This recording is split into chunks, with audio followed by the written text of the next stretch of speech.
Ladies and gentlemen, friends, champions of faith and purpose, today I have one message for you, and it's simple. Stop worrying and let God lead you. See, worry is the evidence of misplaced trust. When you're worrying, you're telling yourself a story where the ending depends on your power alone, and that's a dangerous story.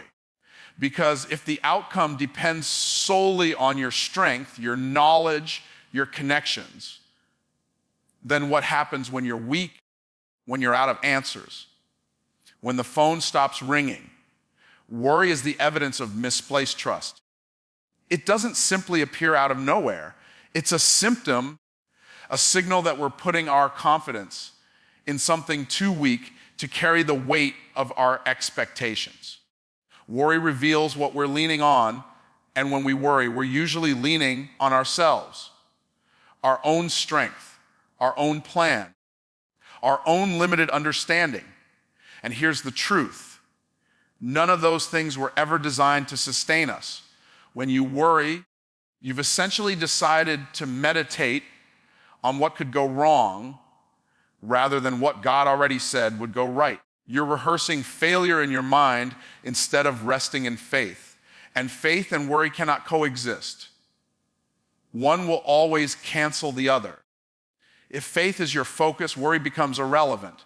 But if worry is your focus, faith becomes inactive. That's why it's not just about positive thinking. It's about where your trust truly resides. Think about this. We don't worry about things we genuinely believe are under control. If someone else is driving and we fully trust them, we sit back and enjoy the ride. But if we're not sure they know what they're doing, we start gripping the seat, pressing an invisible brake, giving unsolicited advice. That's how we treat God when our trust in Him isn't solid. We say we believe, but we're still trying to control the outcome. That's not faith. That's fear wearing a mask. Worry also exposes what we've made our source. If your peace is tied to your paycheck, your mood will rise and fall with the markets. If your identity is tied to people's approval, then every criticism will feel like a crisis. But when your trust is in the unchanging nature of God, there's a stability that no circumstance can shake. You stop chasing security in things that are temporary, and you start resting in the one who is eternal. Another truth is that worry wastes time. It feels like action, but it's actually paralysis. It doesn't move you forward. It doesn't solve problems. It keeps your mind stuck in a loop of what ifs. And the more you think about what could go wrong, the less energy you have to walk in what's already right. Worry drains you. It divides your focus. It keeps you busy but not productive, occupied but not obedient. Sometimes we justify worry by calling it preparation. We say we're just being realistic or responsible or thinking things through. But there's a difference between wise planning and anxious striving. Planning is rooted in stewardship. Worry is rooted in fear. One is done with peace. The other is done in panic. If your preparation is robbing you of joy, it might be a mask for misplaced trust. The truth is, you weren't created to carry the burden of control. That's not your role. You're not the author of the story. You're a character in it. And every time you try to edit the plot without trusting the author, you end up in confusion. Worry happens when we forget that we're not in charge of the results. We are responsible for the obedience, for the steps of faith, for the surrender. The rest is not up to us. Ultimately, worry is not just a mental or emotional issue. It's a spiritual one. It's a sign that our trust has shifted from the eternal to the temporary, from the rock to the sand, from the source to the system. And the problem with trusting systems is that they can fail. People fail. Money fails. Your own plans can fall apart. But when you place your trust in something immovable, you get peace that doesn't move either. Your job is obedience. God's job is outcome. That one truth can transform the way you live, work, plan, and believe. The world constantly tells you that success is all about control, about hustling harder, grinding longer, pushing through by any means necessary. But the kingdom operates differently. In the kingdom, your responsibility is not to guarantee the outcome, but to walk in alignment with the instructions you've been given. That means listening, trusting, and acting, even when you don't yet see the results. Obedience often feels small, even insignificant, because it doesn't always deliver instant evidence of progress. You take a step and nothing happens, at least not visibly. But just because you don't see the harvest immediately doesn't mean the seed didn't take root. Your job was to plant. Your job was to water. You don't control when it sprouts. That's God's department. The moment you try to step into God's role, you move from faith to force. You start chasing outcomes instead of listening for instructions. One of the reasons people burn out isn't because they're doing too much. It's because they're doing too much of the wrong thing. They're carrying things they were never meant to carry. They're not just obeying, they're attempting to orchestrate. They're not just moving with God, they're trying to move ahead of Him. And whenever you put pressure on yourself to make everything work, you've already stepped out of alignment. You're now acting like the outcome depends on you, and that leads to anxiety, exhaustion, and disillusionment. Obedience requires humility because it means admitting that you don't know everything. It means surrendering your timing, your strategy, and even your desires. It means choosing faith over fear, even when fear is loud. It's easy to obey when the path is clear and the reward is visible. But what about when God tells you to move and doesn't give you the full map? What about when He asks you to stay and you're itching to run? That's when obedience becomes a real test of trust.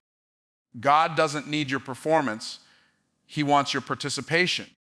He's not waiting for you to impress Him. He's asking you to involve Him. He's looking for people who will say, I don't understand everything, but I will obey, because that level of surrender opens the door for supernatural results. You see, when you try to control the outcome, you limit yourself to what your own strength can produce. But when you release the outcome and focus on obedience, you open yourself up to what only God can do. Obedience isn't passive. It's not about sitting back and waiting for miracles to drop in your lap. It's active, it's intentional, and it's often uncomfortable. Sometimes obedience means saying no to good opportunities because they aren't the right ones. Sometimes it means forgiving when you'd rather hold a grudge. Sometimes it means giving when you feel like you don't have enough. The point is, obedience positions you. It puts you in the place where God's provision and power can meet you. It's also important to recognize that delayed obedience is disobedience. When you know what to do and wait to do it, you're stepping into your own plan again. You're saying, God, I hear you, but I'll decide when. That mindset puts you back in control and back in stress. The more quickly you respond to the voice of God, the more clearly you see His hand at work. Every act of obedience, no matter how small, creates momentum in your spiritual life and your natural life. When you release the need to control the outcome, you experience freedom. You stop obsessing over results and start enjoying the process. You stop micromanaging everything and start moving in peace. You stop trying to manipulate outcomes and start recognizing divine timing. That's the beauty of obedience. It frees you from pressure and reconnects you to purpose. Faith is the fuel for divine momentum. Without faith, movement becomes mechanical, forced, and often futile. Faith is what energizes your steps with purpose. It's what gives motion to your calling. It's not just believing that something will happen. It's trusting that something is happening, even when you can't see it. Faith is not about outcomes you can measure. It's about confidence in the one who governs outcomes. When faith is active, it pushes you forward even when the road isn't clear. It builds momentum that can't be stopped by obstacles, delays, or detours. Momentum in the spiritual realm doesn't come from hustle, it comes from belief. When you start to believe deeply, you begin to move differently. You speak differently. You make decisions not based on fear, but on vision. Faith creates a rhythm where you stop reacting to your environment and start responding to revelation. That shift is where momentum begins. You're no longer tossed around by what people say, what circumstances dictate, or what the news predicts. You're anchored in something deeper, and that anchor propels you forward. There's a kind of energy that only faith can produce. It's not hype, it's not excitement. It's a quiet, powerful conviction that God is working through every step you take. Faith doesn't always look loud. Sometimes it looks like quiet consistency. It's waking up and doing what you were told to do, day after day, because you believe it's building something bigger than what you can currently see. That's divine momentum, a God or ordained chain reaction triggered by your obedience and sustained by your belief. Faith also changes your internal language. Without faith, your words are full of doubt, hesitation, and fear.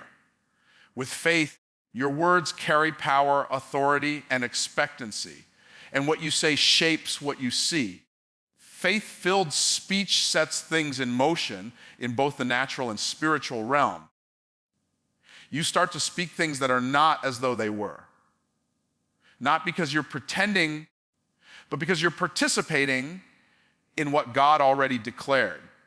And when your words align with His will, you activate things that logic can't explain. But here's the truth. Faith is not comfortable. It requires you to step into places that feel uncertain, to release control, and to move before the miracle manifests. That's why it fuels momentum, because it gets you moving when every natural sign says you should stay still. It tells you to start the business before the clients are lined up.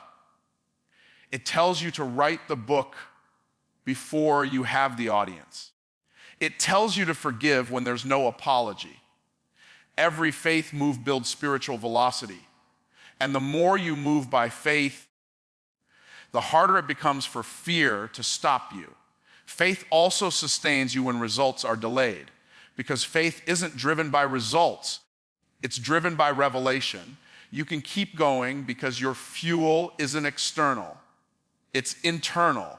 It's rooted in the Word, in the promise, in the vision. That's why people of faith are often misunderstood.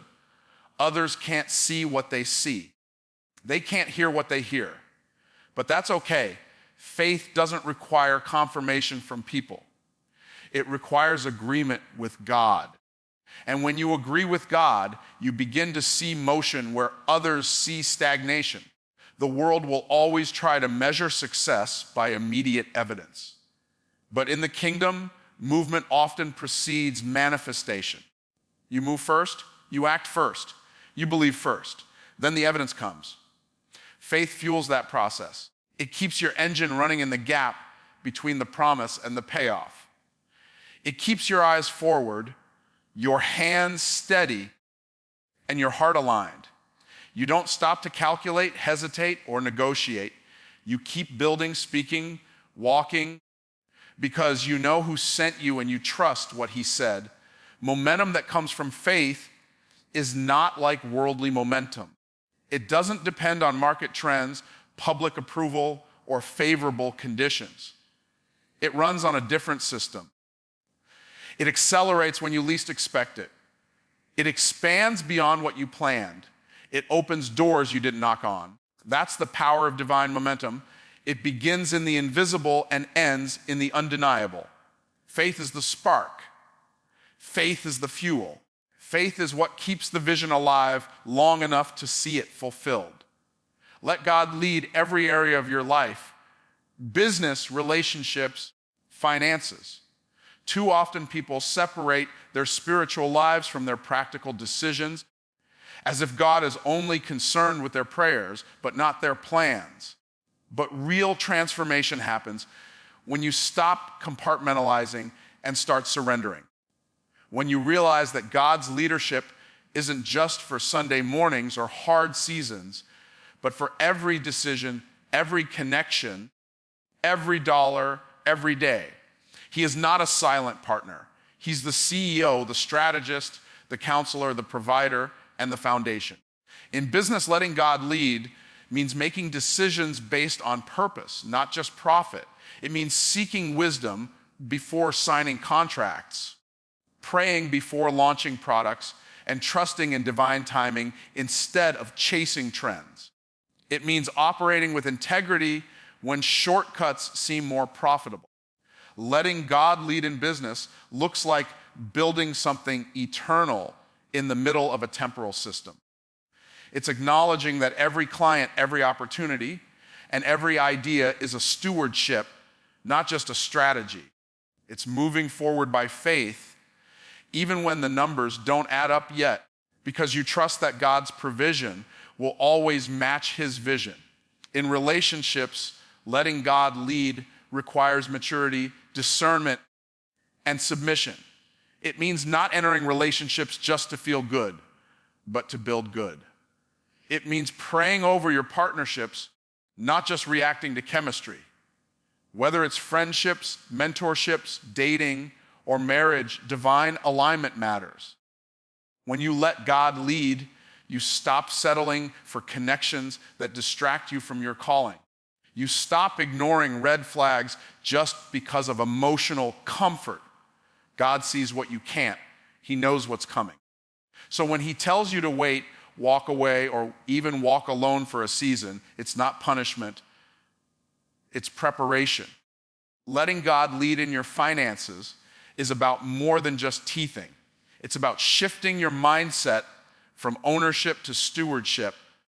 It's understanding that the money you earn is not just for spending or saving. It's for sowing into what matters. When God leads your finances, generosity becomes a lifestyle, not just a gesture. You give not out of pressure, but out of purpose. You stop being driven by fear of lack and start being fueled by trust in abundance.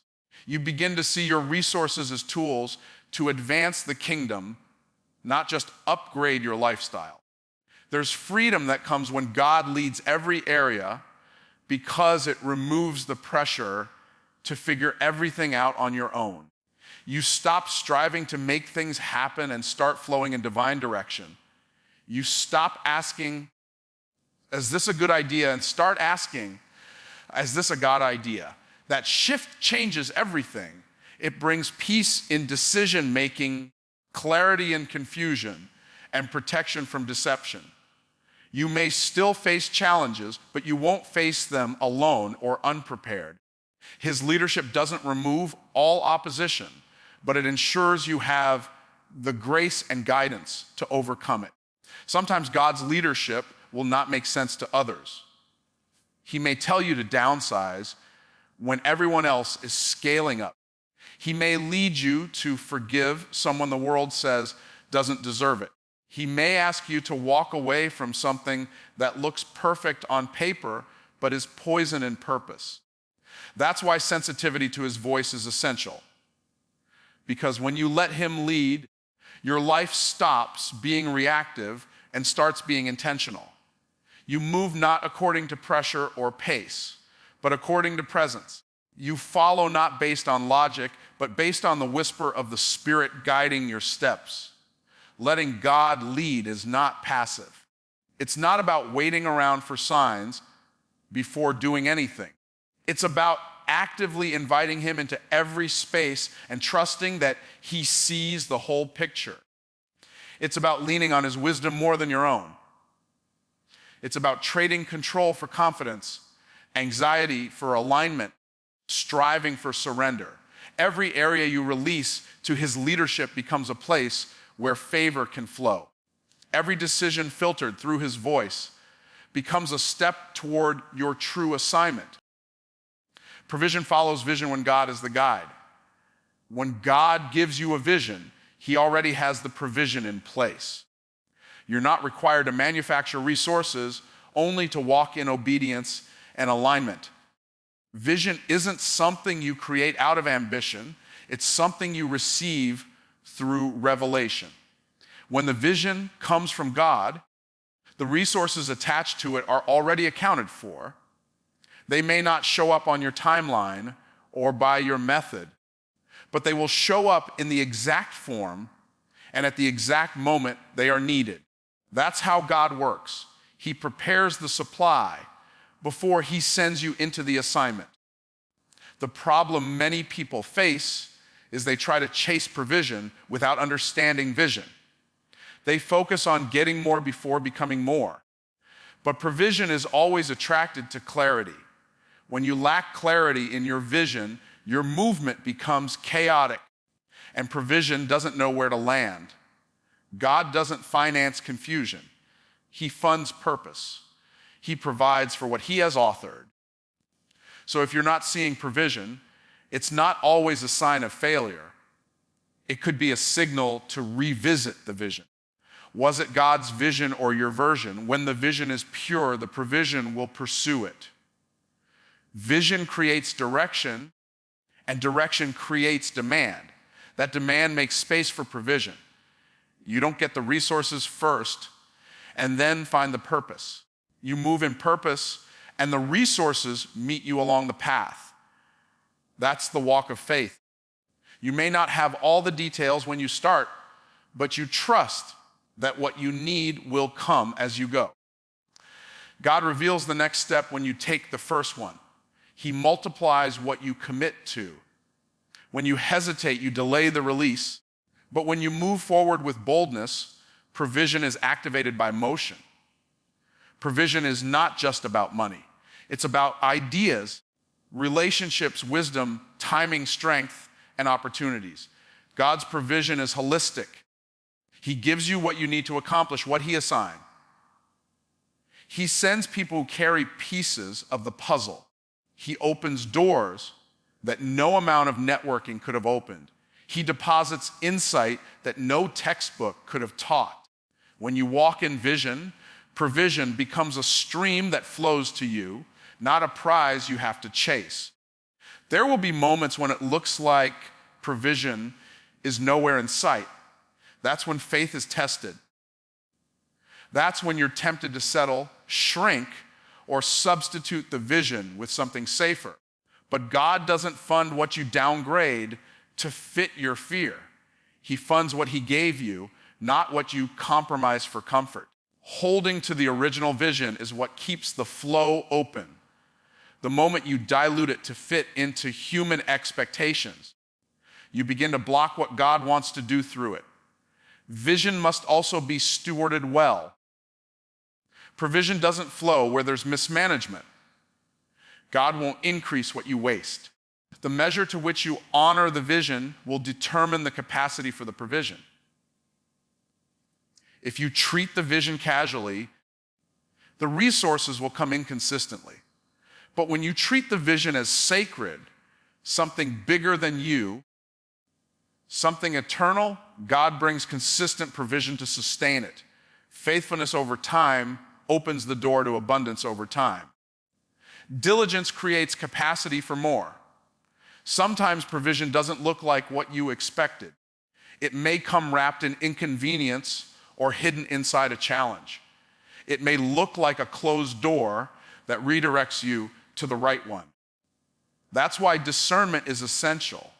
If you only expect provision in the form of cash, you may miss the connection that would open up everything. If you're only looking for convenience, you'll reject the character building process that comes with provision. God's provision often arrives in seed form, something you must recognize, nurture, and steward before it multiplies. Provision following vision is not just a financial principle, it's a spiritual truth. When God is the source of your vision, He takes responsibility for sustaining it. Your part is to stay faithful to the assignment. His part is to bring the increase. You don't have to strive to make it happen. You just have to stay in position and trust the process. God doesn't need perfection, just participation. One of the greatest misconceptions people have when it comes to walking with God is the belief that they must have everything in order before He can use them. They think they need to be flawless, fully equipped, or spiritually elite to be effective. But the truth is, God has always chosen imperfect people to carry out His perfect plans. He's never looked for the most polished. He's looked for the most willing. What matters to God is not your performance, but your posture. Are you available? Are you listening? Are you willing to take the next step, even if it's small, even if it's messy? Perfection is not a prerequisite for participation. In fact, the pursuit of perfection can become a form of pride. It keeps you stuck in preparation mode, waiting until everything feels safe, figured out, and secure. But God doesn't operate on your comfort level. He invites you to step into purpose before you feel ready. Because readiness is not about having all the answers. It's about having a heart that says yes. When God called Moses, Moses had excuses. He focused on what he lacked: speech, confidence, influence. But God wasn't concerned with what Moses lacked.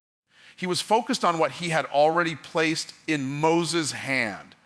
Your participation is powerful because it gives God something to bless, something to breathe on. It's not about you doing everything perfectly. It's about you doing the one thing He asked you to do. The miracle is never in your ability, it's in your obedience. The boy with the 5 loaves and 2 fish didn't feed the 5,000. He just gave what he had. God did the multiplying. That's the pattern of the kingdom. You bring the little you have, and God does something supernatural with it. But it starts with your willingness to participate. Participation also means showing up even when you feel unqualified. It means speaking when God says speak, even if your voice shakes. It means building when you don't have all the blueprints. It means loving people who are hard to love, serving when it's inconvenient, and trusting when it doesn't make sense. God doesn't wait for you to become flawless. He shapes you through the process. He refines you while you're moving. And often, it's in the act of participating that you begin to grow into the person He already sees you as.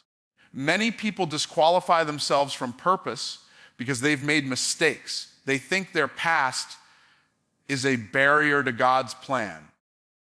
But God doesn't discard people for being broken. He redeems and repositions them. He uses the story of your struggle to reveal His strength. If perfection were required, none of the heroes of faith would have made the list. David was a shepherd, then a fugitive, then a flawed king, but he was a man after God's heart. Peter denied Jesus, yet he preached the sermon that birthed the church. Paul persecuted Christians, then became one of the greatest apostles. It was never about perfection. It was about surrender. Participation is not about being the loudest, the most visible, or the most talented. Sometimes it's quiet faithfulness, doing what God asked you to do when no one is watching. It's praying behind the scenes, giving without recognition, mentoring someone who others overlook. Heaven sees participation differently than the world does. The world rewards image, but God honors obedience. He elevates those who say yes in the small things, because to Him, Faithfulness is fruitfulness. When you show up and participate, even imperfectly, you make room for grace to work. God fills in the gaps. He covers the flaws. He brings strength where there is weakness. The pressure isn't on you to be flawless. The pressure is on you to be faithful. When you bring what you have, as imperfect as it may be, God meets it with supernatural power. It's in your participation that transformation begins, and it's in your yes that destiny unfolds.